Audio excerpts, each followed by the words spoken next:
മുറിവ്. നമ്മുടെ അതിക്രമങ്ങൾക്ക് വേണ്ടി അവൻ മുറിവേൽപ്പിക്കപ്പെട്ടു.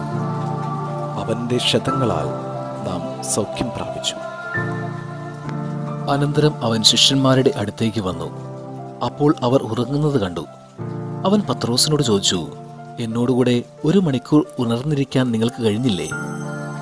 കൂടെയുണ്ടാകുമെന്ന് പ്രതീക്ഷിച്ചവർ പോലും സഹനങ്ങളുടെ നിറവിൽ ഒറ്റപ്പെടുത്തുമ്പോൾ അനുഭവപ്പെടുന്ന വേദനയും മുറിവും ആഴമേറിയതാണെന്ന് ക്രിസ്തു ഓർമ്മപ്പെടുത്തുകയാണ്.